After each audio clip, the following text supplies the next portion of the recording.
Bonjour tout le monde. Je voudrais d'abord me présenter, pour ceux qui ne me connaissent pas. Mon nom, c'est René Desiennes. Peut-être pas beaucoup de Desiennes dans le coin, dans la région. Mais dans mon coin, il y en a beaucoup. Ceux qui ne savent pas, je viens de la région de la Mauricie, un peu loin d'ici. Plus précisément à Trois-Rivières-Shawinigan. Je suis venu au monde, j'ai vécu dans un petit village à 20 minutes de Shawinigan, Saint-Mathieu-du-Parc. Saint-Mathieu-Lac-Bellemare à l'époque, dans mon jeune temps, c'est devenu Saint-Mathieu-du-Parc. J'ai été élevé dans une famille dans la campagne. Mes parents avaient une ferme. Plus tard, ils ont vendu la ferme. J'ai été élevé en campagne, un peu loin des voisins. Une famille de 4 enfants. On a eu une belle enfance. J'ai eu 3 sœurs. J'étais seul le garçon, le plus jeune. Les sœurs ont fait la vie dure. Non, on a été élevés aussi, je fais référence à ça parce que c'est quand même important à l'époque. On était élevés dans un milieu religieux, avec l'Église catholique comme on le connaissait à l'époque. Je dois dire que quand même étant jeune, je prenais ça quand même assez au sérieux. Je dirais dans tous mes amis d'école, quand on était jeune, je suis peut-être celui qui l'a pris au sérieux le plus longtemps. J'ai décroché un peu de l'Église catholique quand même à un âge assez avancé, 13 ans, 14 ans, 15 ans. C'est vers cet âge-là que j'ai eu le courage de dire à mes parents que je ne voulais plus aller à la messe le matin. C'était un peu difficile, mais je l'ai fait. Mais malgré tout, il y avait quand même des pensées en rapport avec Dieu qui me tracassaient toujours au niveau de la conscience. Sans que je l'ai crié sur les toits, même si je ne pratiquais plus vraiment. Je n'allais plus à la messe régulièrement, une fois par semaine, le dimanche soir. Je devais me mettre à genoux dans mon lit et prier. Dire « Je vous salue Marie » puis « un Notre Père ». Sans ça, je n'étais pas capable de dormir. Bizarre, hein? Parfois, je virais. Puis je ne savais pas pourquoi. À un moment donné, je me dis « Ah, je n'avais pas fait ma prière. » Je faisais ma prière. Et je prenais le temps de prononcer les mots de ces prières-là, mot à mot, puis de les penser. Puis je dirais que peut-être à cette époque-là, je ne connaissais pas grand-chose, même aux mots que je disais.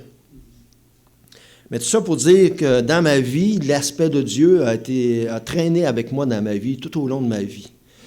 J'ai eu une conscience aussi qui a traîné avec moi, même si je l'ai engourdie, si je l'ai brûlée en partie aussi, mais elle était quand même là. Mes parents, ma famille m'ont beaucoup aidé aussi en rapport avec ça. Je dirais aussi, un peu plus tard, et mon père avait un grand rôle à jouer avec ça, j'avais le goût de vouloir travailler dans la vie.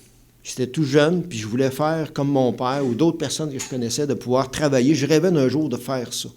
Fait que j'allais à l'école, puis je dirais pas que pour moi, l'école, c'était une perte de temps, mais je rêvais qu'un jour, je vais finir l'école, puis je vais aller travailler. Puis c'est arrivé même assez jeune, je dirais, j'ai commencé à faire du travail autour de moi assez jeune. Puis à l'âge de 13 ans, j'ai commencé à avoir un salaire. En étant étudiant, mais en ayant un salaire aussi. Puis j'ai fait beaucoup de choses dans ma vie quand j'étais jeune. Mon père a été mon modèle préféré, mon modèle plus marquant pour le travail, parce que mon père aimait travailler, puis mon père, ça paraissait qu'il aimait travailler. Mon père, il ne travaillait pas du reculon. Il ne travaillait pas en étant frustré du travail ou en allant travailler avec la frustration. Puis je me souviens que j'étais très, très jeune, on était en train de corder du bois, puis mon père m'a dit une fois, puis cette phrase m'a resté marquée, il dit « René, il dit, tu sais, dans la vie, quand on fait un travail, peu importe qu'il est court ou long, s'il y a quelque chose qu'on n'aime pas faire, là, mais il dit, il faut se trouver une manière de le voir ou de le faire pour que ça soit plaisant de le faire. Et c'est beaucoup moins dur puis moins long. » J'avoue que j'ai accroché. Puis c'est un exercice que j'ai essayé de développer dans ma vie. Parce que, peut-être pour vous autres comme pour moi, il y a beaucoup de tâches dans la vie qu'il a fallu que je fasse qui n'étaient pas vraiment agréables. Mais j'essayais de trouver un angle pour les faire, que ça soit beaucoup plus agréable. Puis c'est un exercice qui m'a beaucoup aidé dans ma vie, ça. Puis ça, c'est quelque chose que j'ai eu de mon père. Mon père, s'il m'a donné l'amour du travail, il reste que moi, ce que j'en ai fait, ça a comme basculé un peu dans ma vie. Parce que si d'un côté, j'ai pris tout l'aspect religieux que je l'ai mis de côté, il reste que sans le savoir, sans m'en apercevoir, j'ai repris une autre forme de religion et d'idole. Et c'est devenu, le travail est devenu mon idole, sans que je m'en aperçoive. Ça l'a grandi, ça l'a grossi. Elle a pris la place même d'une façon orgueilleuse. J'étais tout jeune, tu sais, puis même un de mes cousins aussi, dans ma vie, qui était très, très proche de moi, a commencé à travailler par la force des choses. Son père, lui, était décédé jeune. Sa mère l'a encouragé à aller travailler jeune.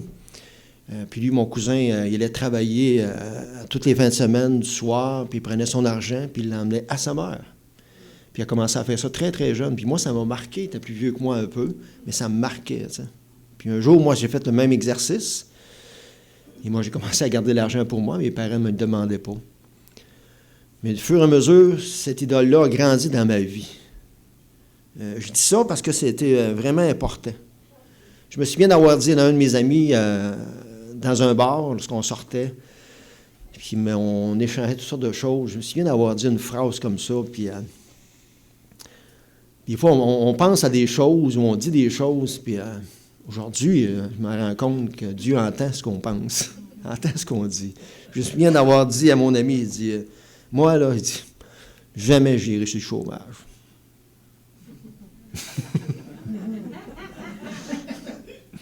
Tu sais, avec un orgueil, une fierté au cœur, là, tu lances ça de même, tu sais.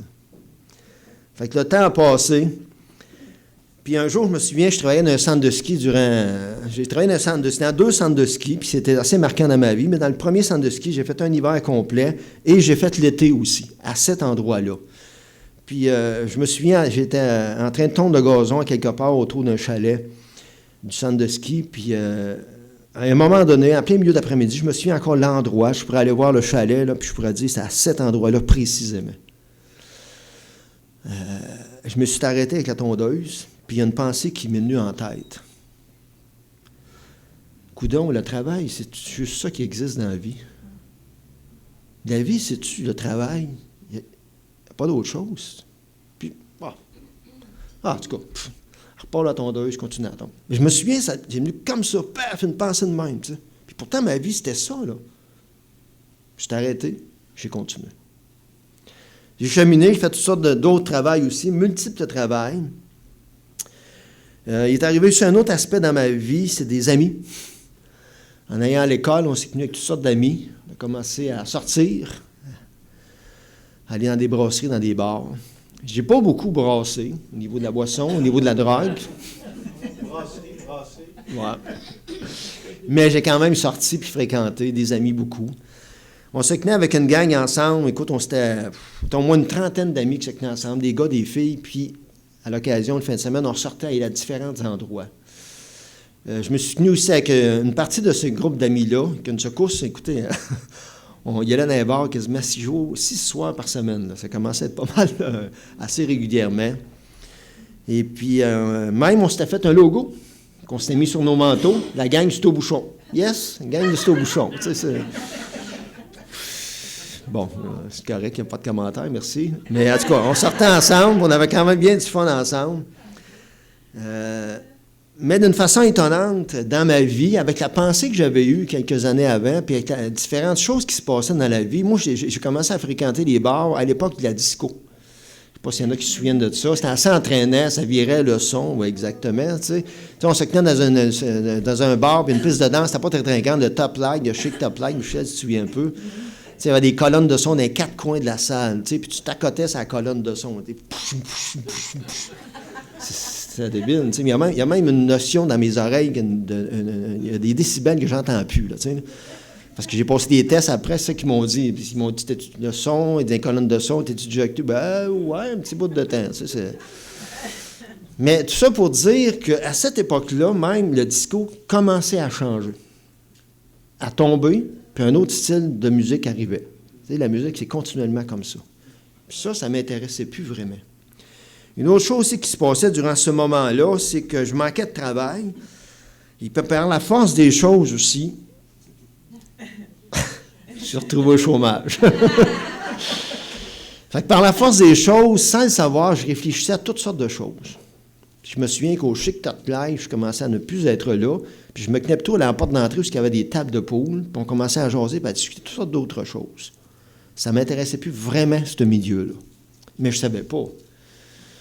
Je me tenais aussi avec un de mes amis, entre autres, que lui, quand on sortait en ville, c'était avec lui que j'ai commencé à sortir. À l'époque, à Shawinigan, sur la main, 5e, 4e, Michel se souvient de ça. Écoute, il y avait des bars au pied carré, là, tu sais. Puis lui, son sport préféré, quand on allait en ville, c'était de toutes les faire. Tu sais, une bière dans chaque, là, tu sais. Là. Je savais pas qu'il y en avait tant que ça, là. Il n'y en avait pas juste comme ça, il y en avait comme ça. Tu sais, il y avait des places, il y avait 4 places, on les faisait avec 4. Après ça, on changeait, on s'en allait. Tu sais, puis je suis rendu à 3 heures, on ne les avait pas toutes faites encore, ça. En tout cas, peu importe, mais tout ça, ça a fait beaucoup réfléchir. Je cheminais, je cherchais quelque chose sans savoir ce que je cherchais. Puis un jour, je me suis retrouvé chez un de mes amis. Puis cet ami-là aussi, c'était quasiment ma deuxième famille. Je considérais ces gars-là comme mes frères, ses parents presque comme mes deuxièmes parents. Écoute, sans le savoir aussi, je cherchais, puis je n'étais plus capable de rester avec moi-même seul. Bizarre à dire, là. Je me levais le matin, j'écoutais la TV, puis s'il n'y avait rien d'intéressant, je fermais la TV, j'embarquais dans mon char, puis je partais. Il fallait que j'aille chez quelqu'un. Mais ça, je ne me rendais pas compte de ça. T'sais. Puis maintenant, on était chez eux, on était en bas, on était 3 amis ensemble, puis on se met à parler, à échanger, puis un de nos amis qui était là, lui, il nous parle d'un autre ami qu'on connaissait bien, puis on l'appelait Kitty. Je ne sais pas si Michel se souvient de ça, Gaétan Carrier, son vrai nom, mais il y avait un surnom, Kitty, puis dans sa famille, puis à l'époque, on était à la mode des surnoms. Toute sa famille, il y avait tous des surnoms, Kitty, Cowboy, Rocket, Spock, en tout cas, peu importe, là. Écoute, ça a pris du temps avant que je connaisse leurs petits noms plus tard, là, mais... mais il dit, Kitty, il dit, là, 6 mois, il dit, il est venu me voir, puis Kitty, il passait d'une chose à l'autre aux 6 mois. Tu sais, yeah, ça, c'est le fun, c'est le fun, c'est le fun. Il se tannait de ça, puis il passait à autre chose. Yeah, ça, c'est le fun, c'est le fun. Yeah, c'est telle affaire, telle affaire. Puis là, il dit, il vient, il me parle de Dieu. Il dit, là, 6 mois, il a dû m'en parler, puis il dit, il capote là-dessus, tu sais, puis il dit, fait que là, il dit, je l'ai écouté un bout de temps, il dit, écoute, dans 6 mois, là, si tu capotes encore comme ça, tu viendras m'en reparler. Mais il dit, sinon, il dit, reviens pour m'en parler. Ah, c'est correct, il part. Puis là, il dit, ça fait 6 mois, là, tu sais, il est revenu m'en parler, puis il dit, il est aussi pire qu'il avait. Fait il nous parle de qu'est-ce qu'il lui parlait, tu sais, qui changeait dans ses mots. Tu sais, puis on se regardait, puis on l'écoutait, puis on se questionnait, tu sais. Puis maintenant, on se dit, les deux, on va y aller voir Kitty. C'était le prophète Kitty. On va y aller voir. On va oser avec, puis on va y poser des questions. C'est correct. Moi, ça a donné que j'ai été le voir. Mon ami, il n'a pas été le voir. Fait que, aussi, il s'était passé un autre événement assez spécial cette année-là. Je ne sais pas s'il y en a qui sont assez vieux ou assez lucides pour se rappeler de cela. Bon, OK, c'est correct. Ça en fait partie, là. Écoutez, on vit des hivers, des saisons comme ça, hein, depuis quelques années. Mais 1980, en tout cas dans ma région, il n'y a pas eu de neige, pratiquement pas. Et ça a eu un rôle à jouer dans ma vie. Je travaillais dans un centre de ski. Une année dans un, deuxième année dans un autre. Je quitte le centre de ski au début de la saison pour aller travailler pour un contracteur pour la ville sur une dompe en neige. Peut-être certains vont se rappeler de ça. Les camions dompaient de la neige, puis là, il y avait un bulldozer qui poussait la neige. C'était comme ça à l'époque. Puis là, je travaillais sur un bulldozer, mais pas de neige. J'avais lâché le centre de ski, j'étais là, puis je travaillais quasiment pas. Chômage. Pas capable de m'endurer, pas capable d'être seul. Retourne au centre de ski. Je connaissais tout le monde. Et à ma place, c'était des chrétiens qui étaient rentrés travailler à la place. Mais là, vu qu'il n'y avait pas de neige dans ma région, il y avait 3 centres de ski. Et un seul centre de ski faisait de la neige artificielle. Enfin, je ne sais pas si vous le savez, il y avait beaucoup de monde là, au pied carré. Là. Fait que mon patron avait besoin d'employés. Fait qu'il me réengageait occasionnellement. Mais en même temps, il y avait 1, 2, 3, 4, 5 chrétiens qui étaient rendus travailler là, qui venaient de se convertir à peine. Ça ne disait pas grand-chose à l'époque, là. Donc, Kitty. Puis on jasait, puis on discutait de choses que moi, j'avais envie de parler, que j'aurais jamais osé parler en d'autres temps. On était à l'époque aussi que nous autres veillions tard, là, ça ne dérangeait pas beaucoup, là. Écoute, on s'est retrouvés souvent après le centre de ski, on finissait de travailler à l'entour de 11 heures le soir. On prenait un café au centre de ski, on partait nos véhicules, on les réchauffait, on s'en allait en ville, puis à l'époque, sur la 5e, le AEW était 24 heures sur 24. À plusieurs reprises, je me suis retrouvé 24 heures au restaurant en train de jaser, de discuter. Et quand le petit jour se levait, on repartait, puis on retournait travailler. Mais on avait jasé beaucoup de toutes sortes de choses. Puis ces chrétiens-là venaient de se convertir, ils commençaient à lire la Bible. Puis parfois, je posais des questions existentielles de la vie. Puis je disais, moi, je vois ça de même, tel affaire, tel aspect sur la justice, sur le monde, sur telle chose qu'on voit dans la société. Puis eux autres, ils me répondaient des choses que sur le coup, je n'étais pas d'accord, mais ça me faisait réfléchir. Tu sais, René dit dans la Bible, ça dit ça. Tu sais, dans la Bible, Dieu a dit ça. Okay? Jésus a déjà dit telle phrase. Oh, ouais, mais ça trottait. Ça trottait. Je dirais aussi un autre facteur. À cette époque-là, j'aimais pas l'école. Donc, j'avais lâché l'école. Mais moi, quand je lâchais l'école, exemple, quand je faisais des examens, on arrivait dans un cours, on devait faire un examen, puis quand je devais faire un examen, moi, je me concentrais, j'essayais d'apprendre la matière, je l'apprenais. Puis là, quand je rentrais dans la classe, je faisais l'examen. Un coup, l'examen était fait, moi, je sortais de la classe, dans ma tête, là, écoute, j'aurais repassé un deuxième test, 1 heure après, j'ai arrêté de 0. Écoute, j'étais tellement peu intéressé à l'école, aux choses de l'école, puis je l'ai regretté plus tard, je le regrette encore aujourd'hui, mais j'étais tellement peu intéressé, là. Écoutez, quand quelqu'un m'a parlé de la Bible, puis j'ai recommencé à lire des choses en rapport avec la Bible, j'avais de la difficulté à lire. Je vais être honnête avec vous autres, là. Écoutez, je lisais, puis je disais, il est écrit que Dieu a dit. Je lisais une phrase, un coup de la bout de la phrase, je te dis, qu'est-ce que je viens de lire là? Tellement tu es concentré. Hey, c'est fou, là, hein? Écoute, l'école t'a rendu loin de moi.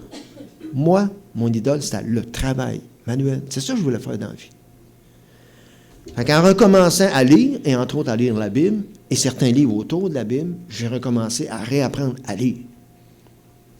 Toute une chose.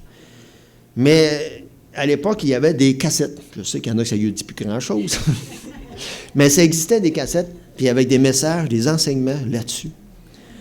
Dont, entre autres, un nommé Alain Choquet, qui venait de la France. J'ai écouté beaucoup d'enseignements en rapport avec lui, puis ça faisait énormément réfléchir sur les choses existentielles de la vie, sur la foi, sur la confiance en Dieu. J'écoutais ça durant des heures de temps chez nous, dans ma chambre, à répétition. Puis ça me faisait énormément réfléchir. Ça me permettait aussi, j'osais m'adresser à Dieu d'une façon que je ne l'avais jamais faite. Certains me disaient, René, il dit, adresse-toi à Dieu dans des propres mots. Pas dans des prières toutes faites, là. Il dit, vas-y avec tes mots, Dieu, il va t'écouter. Il veut t'entendre dans tes mots. Et moi, je n'étais pas habitué de faire ça. Tu sais, je le faisais avec des Je me suis marié, des Notre Père, tu sais, des choses toutes faites, là. Ah ouais? Tu dis, oh oui. Ben, pas tout le temps. Ben, pas grave. Dieu va t'écouter. Puis moi, je ne le savais pas, là. Je ne m'entendais pas. Puis tu ne te vois pas. Mais tu sais, j'étais pas mal bon dans les sacs. Tu sais, 3-4 mots, 2-3 sacs. 3-4 mots, 2-3 sacs. Je rallongeais les phrases, tu sais. C'était fou, là. C'était de même que je m'adressais à Dieu. Puis au fur et à mesure que ça avançait, on discutait, on jasait. Puis quand on a parlé ensemble, les 3 amis, c'était un peu avant les fêtes. Puis je me souviens que pendant les fêtes et après les fêtes, c'est là que les discussions ont commencé, presque 24 heures sur 24. 2-3 semaines, 1 mois après, j'ai de la difficulté à me rappeler combien de temps que ce temps-là a duré. Mais ça l'a parlé beaucoup, beaucoup, beaucoup, beaucoup. Quelqu'un m'a dit aussi, René, adresse-toi à Dieu, puis Dieu va te répondre. Dis-les dans tes mots, puis Dieu va te répondre. Puis je me souviens d'une fois, on était dans une cabane en haut, dans un centre de ski, puis je vais voir Kitty, qui est un carrier, puis on était dans la cabane, on se met à jaser, puis là, je posais encore des questions sur toutes sortes de choses, tu sais. Puis là, il me dit, elle me lançait une leçon de Dieu. Il dit, René, il dit, écoute, il dit, je peux t'en parler de Dieu. Il dit, c'est des heures, des heures, des heures, des heures, des heures. Mais là, il dit, il y a quelque chose qu'il faut que tu fasses toi. Il dit, c'est quoi qu'il faut que je fasse? Il dit, René, il dit, c'est comme un orange. Comment je te parle de l'orange, toutes ses mesures, sa forme, sa composition, durant des heures, dedans. Il dit, René, il faut que tu apprennes l'orange, tu l'épluches, tu la manges. Si tu aimes ça, tu apprends. Si tu n'aimes pas ça, tu la laisses là. Mais ça, il faut que tu fasses avec Dieu. Fallait toi, avec Dieu. OK. Ça va être du chinois pour moi, là. Correct. Je pars avec ça. Puis ça continue. Ça continue. Puis je jasais avec des gens, toutes sortes de gens. Des chrétiens, oui. Des non-chrétiens. Ma propre famille aussi. Je me souviens parce que ma famille, mes parents, je vivais chez mes parents à l'époque, mes parents me voyaient aller, puis ils étaient beaucoup inquiets de moi. En réflexion, promener avec une Bible. Puis j'essaie de me mettre à leur place, là, puis je pense que j'avais eu raison à leur place d'être inquiète aussi, là, ils ne savaient pas, tu sais. Puis à un moment donné, ils m'ont arrêté un soir, j'arrivais un peu tard, puis là, ils m'attendaient. Puis une de mes tantes était là aussi. Puis là, on a eu une vive discussion. Et moi, j'étais en état de recherche, là, puis je posais beaucoup de questions. Puis j'étais très attentif aux questions que je recevais, puis je les analysais. Puis là, mes parents étaient inquiets, tu sais, puis on a eu une conversation existentielle sur des choses religieuses, sur des choses de la vie. Puis j'ai vu mes parents tenter de me répondre à des questions qu'eux autres se sont peut-être jamais osé poser des questions, ni même encore moins y répondre. Mais ils ont essayé de me répondre à des questions. Puis je me souviens d'avoir écouté mes parents, puis écoutez, ça sonnait le vide. Ça ne répondait pas à mes attentes. Mais en réalité, je cherchais la vérité à quelque part, je cherchais des vérités, puis ils n'étaient pas capables de me les donner. Puis ce soir-là, ça a jasé vraiment fortement. Tu sais. J'ai vu mes parents et ma tante pleurer devant moi, pour moi. Et moi, j'ai resté de glace. Parce que ce qu'ils me disaient, ce qu'ils me répondaient, ça ne répondait pas à mes attentes. Ça ne répondait pas à ce que je cherchais, mais je ne savais pas pourquoi. Ce soir-là, ça a été élevé comme soirée, là. Et quand on a eu fini de parler, ça s'est calmé. On a tous été se coucher. Puis je me souviens, quand j'ai été couché dans mon lit, je m'adresse à Dieu, j'ai dit, coudonc, Dieu, j'ai dit, écoute, j'ai-tu un cœur? J'ai-tu un cœur de glace, un cœur dur comme ça? Tu sais, mes parents pleurent devant moi, puis je suis insensible à ça. Qu'est-ce qui se passe? Ça se termine là. Je finis par dormir. Je me lève le lendemain, puis là, il y a beaucoup de choses qui s'étaient beaucoup concentrées. Un des éléments dans ma vie aussi que Dieu avait dû me faire comprendre, c'est que quand quelqu'un, parmi les chrétiens à qui je parlais, et qu'il me disait, René, on est des pécheurs, et toi aussi, René, tu es un pécheur, et ça nous empêche de rentrer au ciel. Ça, j'avais beaucoup de difficultés avec ça, parce que moi, je ne me voyais pas comme un pécheur. Tu sais, ça sonne négatif, pécheur. Moi, je me voyais comme un bon gars. Puis dans la gang de Stoubuchon qu'on était, je t'ai vu comme parmi les bons gars de la gang. Quand lui, il me disait que je suis un pécheur, ça sonnait fou. Mais il a osé me poser une question. Il dit, René, pose la question à Dieu qui te le montre si tu es pécheur ou pas. Ose lui demander, puis lui, il va te le montrer. OK? Et quand je me suis retrouvé tout seul, j'ai osé poser la question à Dieu. Seigneur, Kitty, il me dit que je suis un pécheur. Je te pose la question. Si je suis un pécheur, j'aimerais ça que tu me le montres. Et il commença à allumer des lumières. C'était comme si j'aurais trop été d'une pièce sombre. Là. Puis de temps en temps, il y a des fluorescents qui allument. Premièrement, j'ai vu que je sacrais pas mal. Deuxièmement, j'ai vu que je pensais mal. Troisièmement, j'ai vu que j'avais fait des mauvaises actions et que j'avais envie d'en faire aussi des mauvaises actions. Je me suis vu, entre autres aussi, écoutez, j'avais été à une réunion évangélique, entre autres, dans une église, que je me suis retrouvé, c'est Dieu qui a permis ça, là, je me suis retrouvé dans une chaise, il y avait un autre rangée de chaises assis devant moi, et la personne qui était juste devant moi, là, de dos, c'était le frère d'un de mes beaux-frères, qui était chrétien. Et mon beau-frère, je me souviens quelques mois ou une année avait beaucoup parlé contre son frère devant moi. Entre autres, dans la famille. C'est un ci, c'est un ça, puis on en mettra. Et je me souviens, moi, d'avoir, je n'ai pas jasé avec, je n'ai pas été le voir, d'avoir repris ce qu'il a dit, et devant d'autres personnes, puis de dire c'est un ci, puis c'est un ça. On va fermer la parenthèse, mais je l'ai calé beaucoup. Et là, il était devant moi, au même endroit que moi. Et j'étais en train de rechercher des choses. Écoutez, quand la réunion a fini, il s'est levé debout, il s'est reviré de bord, puis il m'a reconnu, puis il m'a serré la main. Écoutez, j'aurais voulu rentrer dans le plancher. Mais il ne savait pas, lui, là. Moi, je le savais. Oh! Là, c'est une autre chose que Dieu a faite dans ma vie. Il m'a montré que non seulement j'étais pécheur, mais je n'étais pas capable de m'arrêter de pécher. Hey, ça, c'est quelque chose. Ça, c'est une coche de plus, là. C'est comme si, tu sais, que ça descend. Tu es sur une rivière, ça descend, là, puis t'as beau ramer l'autre bord, là, ça descend. Ça rame pas l'autre bord, là. Et ça a commencé à peser sur ma conscience. Et ça a commencé à virer énormément. Je prenais conscience de qui j'étais, de quoi j'étais. Alors qu'avant, imaginez le contraste, alors qu'avant, à mes yeux, j'étais un bon gars, élevé religieusement. J'essayais de faire les choses correctement. À mes yeux. Et du jour au lendemain, je m'aperçois que je ne suis plus un bon gars. J'avais envie de ma pensée. À cause de cette situation, j'aurais voulu faire des choses énormes, atroces même. Je ne les ai pas faites, mais j'ai pensé à les faire. Puis il y avait encore des élans dans mon cœur de vouloir les faire avec telle personne, pour X raison, valable ou pas. Et je n'étais pas capable de contrôler ça. À peine les contrôler. Mais l'élan était là. Puis je prenais conscience de ça. Wow! Prendre conscience tout d'un coup qu'on est pécheur.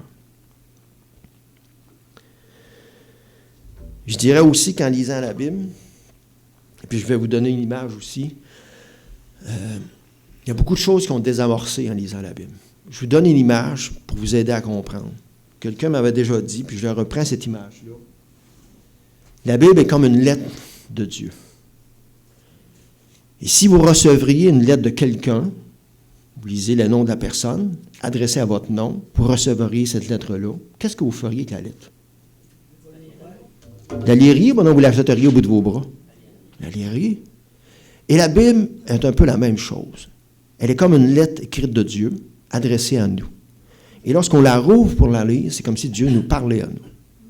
On peut choisir de lire toute la lettre d'une shot, ou juste un peu à la fois, c'est pas grave. Moi, quand je recevais une lettre, il y avait 4-5 pages, je ne vais pas dire que je les lisais 4-5 pages en fil. Mais c'est un peu la même chose. C'est une lettre que Dieu nous écrit.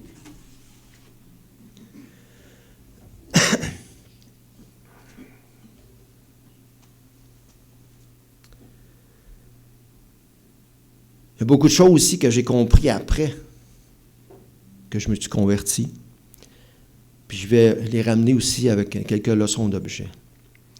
Lorsque j'ai passé un peu la tempête avec mes parents le soir, je me relève le lendemain. Je rembarque dans mon véhicule parce que je n'étais pas capable de rester tout seul. Et je retourne pour aller revoir mes amis au centre de ski. Je passe à la caisse populaire.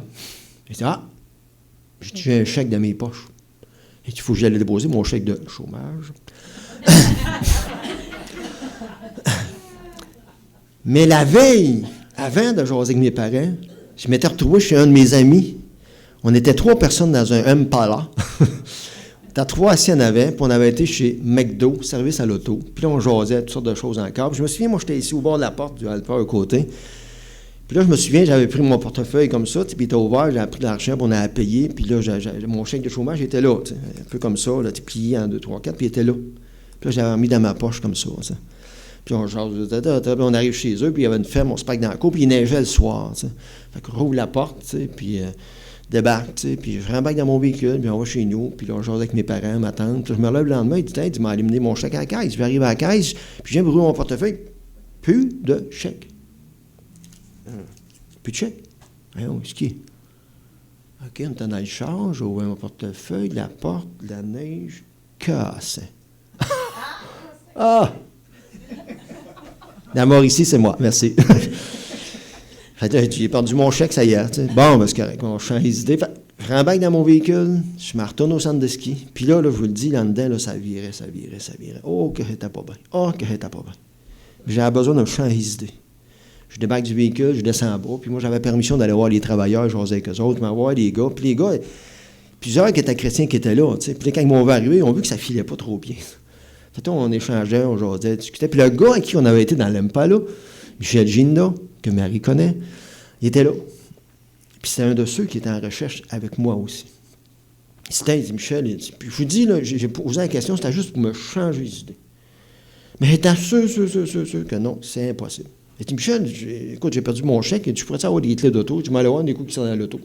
J'étais sur le bord de la porte, t'es pas au milieu, j'étais sur le bord de la porte. Mais j'avais besoin de me changer les idées. Ah, c'est pas de problème, donne des clés, tu vois. Quand je monte la côte, j'arrive dans le parking, je rouvre la porte d'un Impala. Et sur le marchepied du siège, le chèque toute la longueur, là. Pas plié, toute la longueur. Wow! Puis là, il s'était passé d'autres événements avant, là. Puis je vous le dis, là, quand j'ai vu le chèque, je l'ai pris, je l'ai plié, puis il dit, René, ça m'a dit ça en dedans. Il dit, René, c'est tout bien la dernière fois qu'il te parle, là. OK, c'est beau. J'ai pris le chèque, je l'ai plié dans mes poches, j'ai refermé la porte, et j'ai pris mes skis.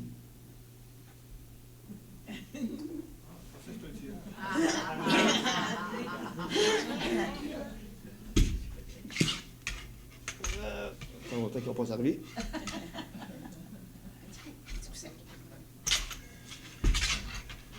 Ça va venir, ça va venir. Ils sont soudés ensemble.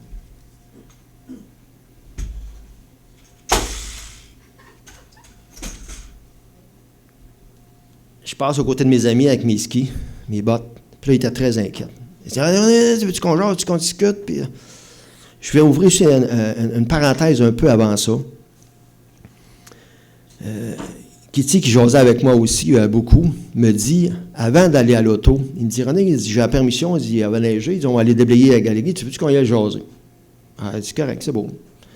Fait qu'on s'en va faire les galeries, pelletait, puis on jasait, on discutait, on échangeait. On était au 2e étage, au centre de ski, Vallée du Parc. Et puis on était en train de déblayer, puis écoutez, j'étais tellement bouleversé qu'à ce moment-là précis, il s'est passé quelque chose que jamais ça m'est arrivé dans ma vie. Une pensée tellement forte que ça avait presque une puissance en moi. Et ça me disait, tu sais, toi donc en bas, ça va tout régler, puis ça va arrêter. Mais parce que j'étais mal en dedans, là. C'est sûr que ça me disait très, très fortement. Jamais, j'ai vécu ça de toute ma vie à l'époque, là. Puis Kitty était à côté de moi, puis il parlait avec moi, puis il pelletait, il parlait avec moi, puis Kitty, il dit, arrête. Sais-tu c'est quoi ma pensée, là? Puis là, j'ai dit ça. Elle dit, là, il y a une voix en dedans qui me dit, là, tiens, toi d'en bas, là, tu vas tout régler, puis tu vas arrêter de te casser la tête, pas qu'à d'affaires. Kitty me regarde, hey, oh, c'est fini, gars, on va descendre en bas, Là, je suis en étage.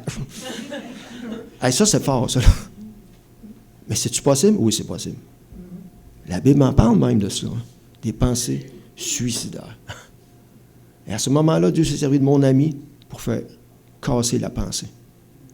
J'ai descendu en bas, j'ai demandé les clés, j'ai trouvé mon chèque, et là, je pars avec mes skis.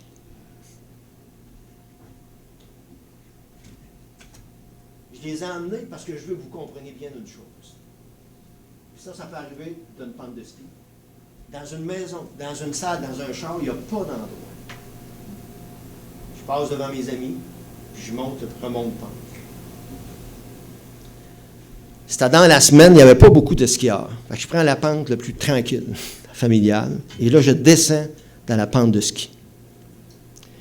Et pour la première fois de ma vie, je me suis adressé à Dieu comme jamais je l'ai fait.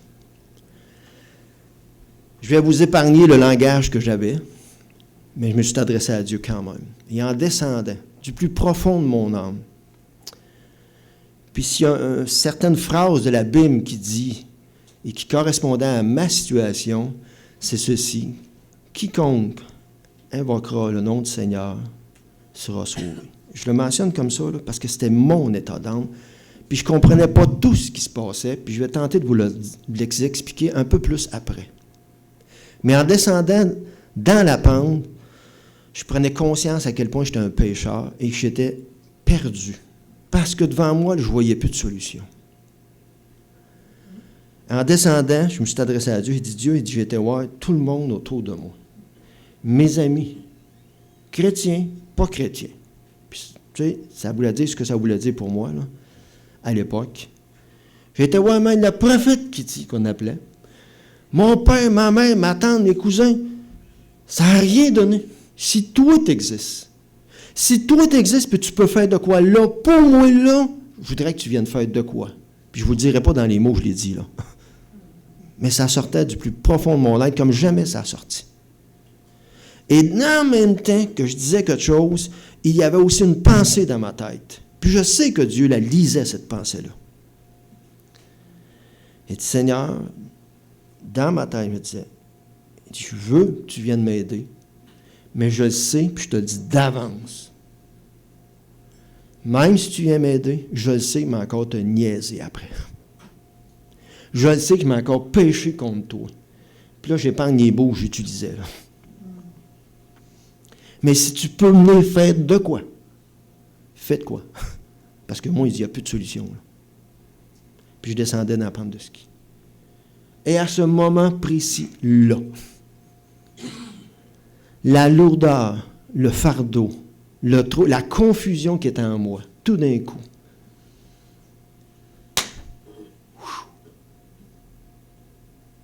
wow! Ça faisait une couple de jours là, que j'avais ça, là. Tout d'un coup, ça a parti. Non. Écoute, moi j'avais confiance. C'était clair dans ma tête. Quand il a fait ça, là, puis je sais que Dieu a lu en moi. Et tu te demandes de faire ça. Mais je te le dis, moi, je ne le ferais pas pour quelqu'un comme moi, là.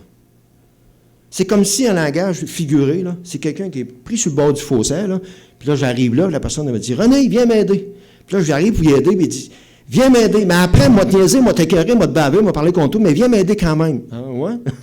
Ben, reste là, puis sèche, mon homme. T'sais. C'était comme ça que je m'adressais à Dieu. Mais je te demande quand même de venir m'aider. Puis il l'a fait. Ah, mais je m'a te niaisé encore, là, m'a péché encore contre toi, là. Puis, mais tu l'as fait. Écoutez, je jamais risqué de même de ma vie, là. Ça se pas, ça flottait. Il y a un point d'ordre qui venait de se lever. Puis, écoute, j'avais de la misère à comprendre ce qui se passait là, là. Je descends en bas, j'arrive aux côtés des gars, j'étais à côté sur mes épaules. Puis là, les gars me regardaient, puis là, ils étaient inquiets pour moi. Puis moi, écoute, je n'étais pas capable de parler. Je dis, non, il l'a fait. Il l'a fait. Je ne l'aurais pas fait, moi. Il l'a fait. Écoute, c'est beau, les gars. Je repars. Je remonte. Je redescends à ski. Je dis, voyons donc, il l'a fait. Il est arrivé. Voyons donc. J'étais sidéré. Je manque de mots, là. Le poids, il l'a enlevé. Je reviens en bas. Kitty était là. Il dit, René, il dit, viens dans la cabane. Ils ont une petite cabane pour se réchauffer. Il dit, viens écouter un message d'Alain Chouaki. En rentrant dedans, il me fait écouter le message enregistreuse. Je n'écoutais pas le message. Je dis, voyons donc, il l'a fait. Voyons. Écoute, j'étais sans mots. Sans mots. Wow, t'as fait ça, Seigneur. Pourquoi t'as fait ça? Voyons donc, ça n'a pas... Puis là, Kitty revient me voir. Il dit, René, j'ai la permission, je peux aller manger en dedans. Il dit, viens, on va aller manger en dedans, on va discuter en même temps. Ah, pas de problème. On repart, on s'en va dans la salle à manger, cafétéria. On se prend un cabaret. Lui, il part le premier, il va s'asseoir à une table. Puis je m'assieds devant la table devant lui. Puis en déposant mon cabaret, il dit, Kitty? Il dit, oui. Et tu te souviens-tu de l'orange que tu m'as parlé? Il dit, oui. Et tu y as goûté? Puis il dit, c'est bon. Là, il part à rire. Il dit, bah non, toi. Il dit, ouais. Puis il dit, ça vient de se passer. Hein? Elle dit, assis-toi, compte-moi ça. Sur le moment, c'était frais. Hein? Essaye de compter ça du mieux que je pouvais. Puis là, j'étais craqué. Là, j'étais craqué. Il dit, Kitty, écoute, on connaît du monde de centre de ski. Hein? Il dit, c'est plus fort que moi. Tu sais que je suis un goût de fort. Il monte au deuxième temps avec ses galeries. Puis crie au monde, hey, vous devez comprendre. Vous devez comprendre. Il dit, oh, comme toi. Premièrement, c'est peut-être pas la meilleure solution. Deuxièmement, tu vas passer pour un fou. Fait que c'est pas l'idéal. Ouais, OK, c'est vrai. Fait on s'est calmé. Puis là, ce que j'ai compris après, en lisant la Bible, toutes sortes de choses, puis je vais tenter de vous faire comprendre un peu ce qui s'est passé à ces moments, à ces étapes-là. Une des choses très importantes dans ma vie,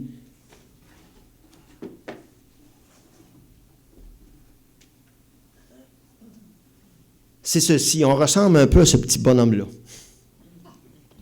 Sans que je le sache, j'avais un vide intérieur qui avait la forme de Dieu. Tout être humain vient de Dieu. Tout être humain a besoin d'avoir Dieu dans sa vie. Mais on essaie de remplir ce vide-là par toutes sortes de choses. Un peu comme si je prendrais ce petit bonhomme-là, puis que je tenterais de remplir la forme qui est là par toutes sortes d'autres formes. Un triangle, un pointu, un carré, un losange, ça ne fit pas. On peut combler notre vie de toutes sortes de choses. C'est vrai pour le travail, c'est vrai pour les études, c'est vrai pour une passion, c'est vrai pour le mariage, la famille, etc., etc. Mais le vide intérieur, spirituel, le seul qui peut remplir ça, c'est Dieu lui-même. Et c'est ça que je n'arrivais pas à comprendre. On ne peut pas le combler par quelqu'un, par quelque chose.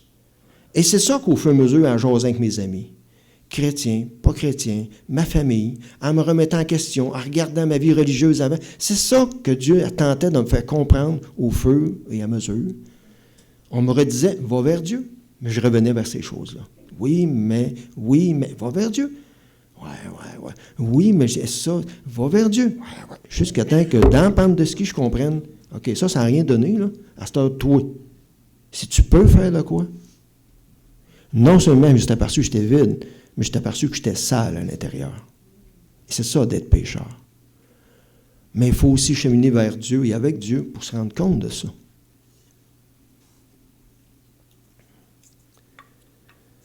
Et le vide, c'est comme ça, la forme de Dieu. Puis j'ai mis une croix rouge, parce que pour combler ce vide-là, ça l'a pris un Jésus, le Jésus de la Bible, mort en croix pour venir prendre cette place-là dans notre âme. Sans ça, sans ce que Jésus a fait à la croix, c'est impossible de prendre Dieu puis de le rentrer dans notre cœur. Je vais préciser encore quelque chose en rapport avec ça.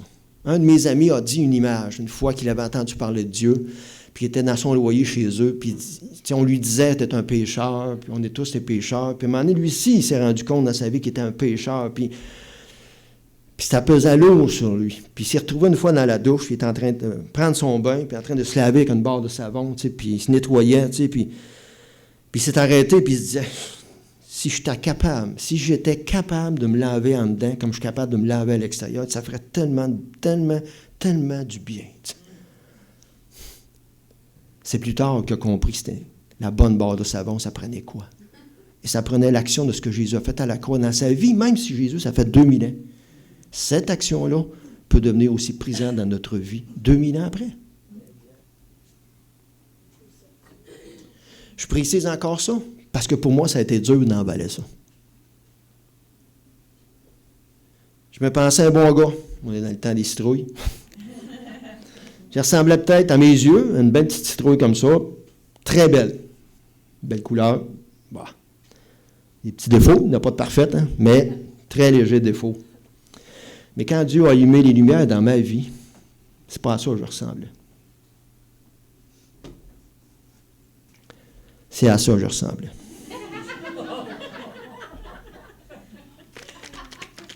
Oh, qu'elle pèse plus grand-chose. C'est une image, là. Mais je vous le dis, là, c'est ça que ça a fait. Et ça, c'est pas drôle, là. Ça se vend pas, ça, là.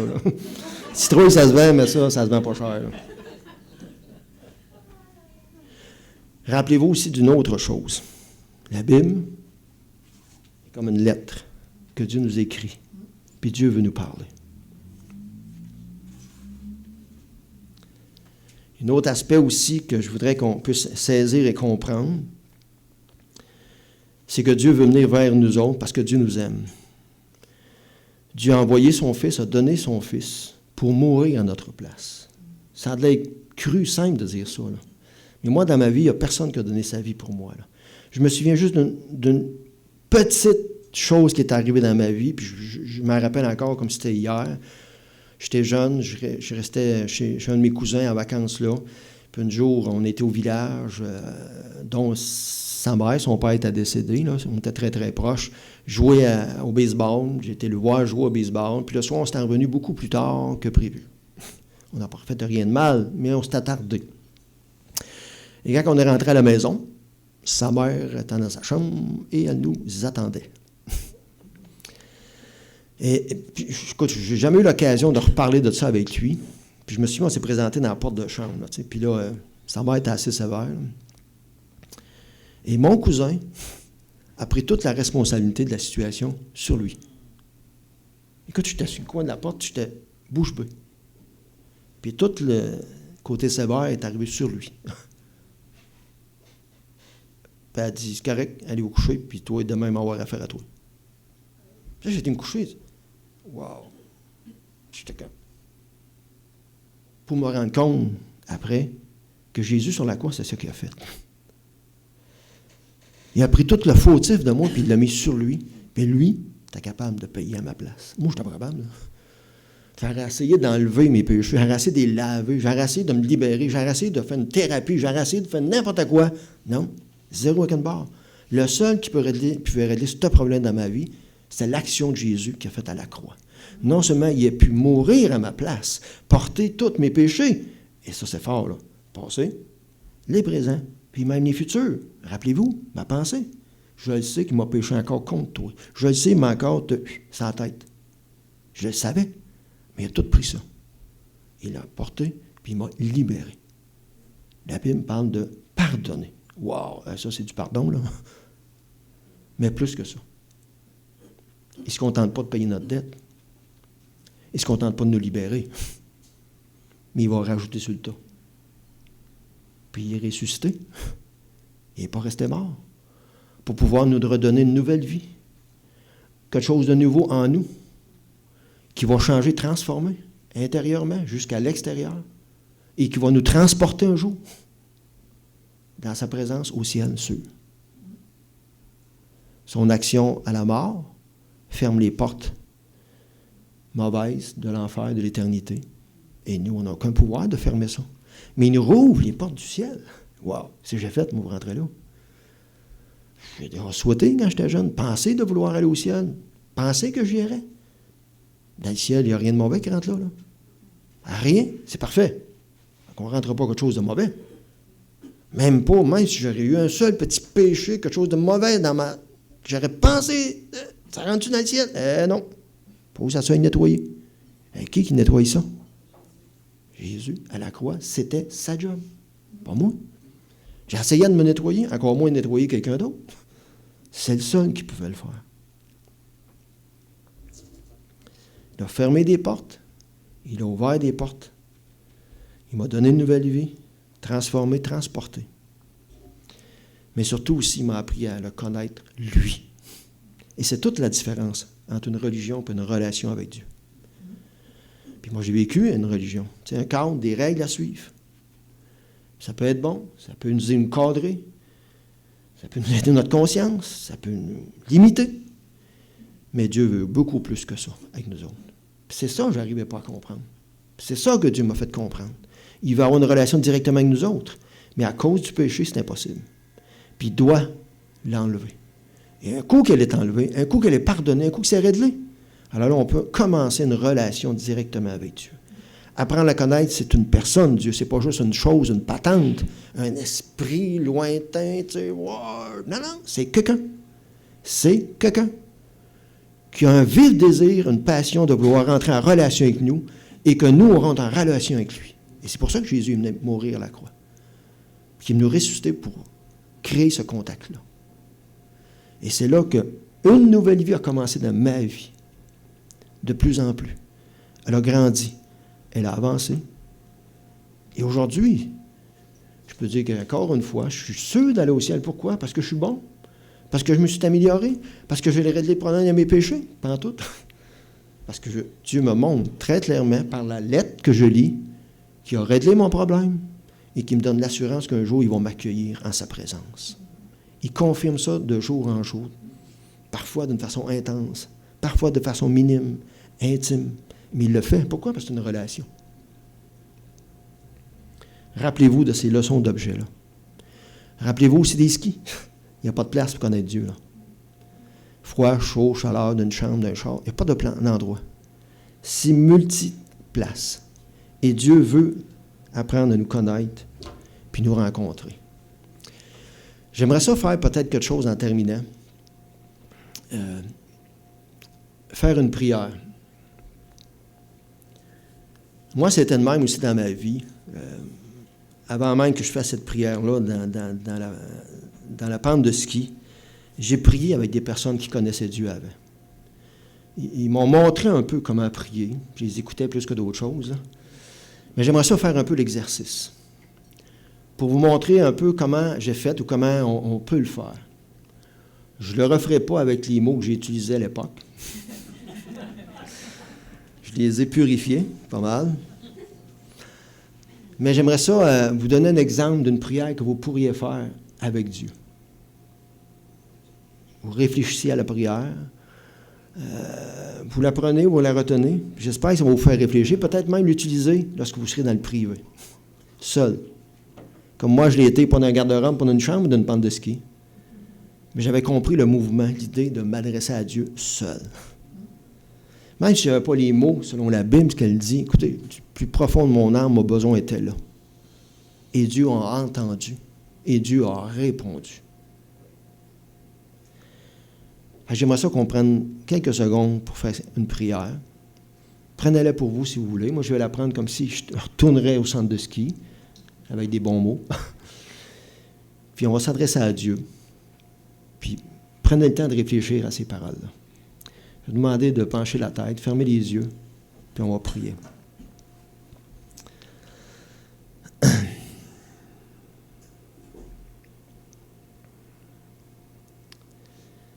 Seigneur, on aimerait, et j'aimerais personnellement te prier. Et ça me fait même plaisir, Seigneur, de te reprier encore, Seigneur, comme si, Seigneur, c'était encore la première fois que je l'ai fait, que je t'ai connu. Parce que cette rencontre, Seigneur, que j'ai faite avec toi, elle était plus que plaisante. Alors, Seigneur, je veux te prier de m'aider, Seigneur, à comprendre ce que tu veux me faire comprendre. Seigneur, je te prie que tu puisses éclaircir ma vie. Attire-moi. Je veux connaître la vérité de la vie. Me concernant surtout aussi moi. Les belles vérités et les moins belles vérités. Seigneur, je veux reconnaître, admettre, et je vois que je suis pécheur, que j'ai des choses mal dans ma vie. Et j'ai besoin d'être libéré. Alors je te demande, pour ne pas dire que je te supplie, de me pardonner parce que je vois et je crois ce que Jésus a fait à ma place pour ça. Et c'est énorme. Je le crois, ça. Et je te demande pardon. Et je te demande de me pardonner. Et je veux aussi croire que Jésus, non seulement il est mort, mais il n'est pas resté mort et qu'il est ressuscité. Pour me donner aussi une nouvelle vie intérieure que j'ai tellement besoin. Et un avenir aussi que j'ai tellement besoin. Incomparable. Puis je sais que tout ça, c'est encore de l'inconnu. Mais je te prie, je te supplie, je te le demande de me répondre. Et je veux le faire, même pas à mon propre nom, mais je veux le faire au nom de Jésus, le celui qui peut faire tout ça dans une vie, dans ma vie. Celui qu'on appelle le Sauveur. Et ainsi que le Seigneur, celui qui est digne d'être le maître de ma vie. Et je te demande, Seigneur, de répondre. De me répondre là ou dans un autre temps, à ta façon, à ta manière. Mais je te demande de me répondre parce que j'en ai besoin. Au nom de Jésus. Amen.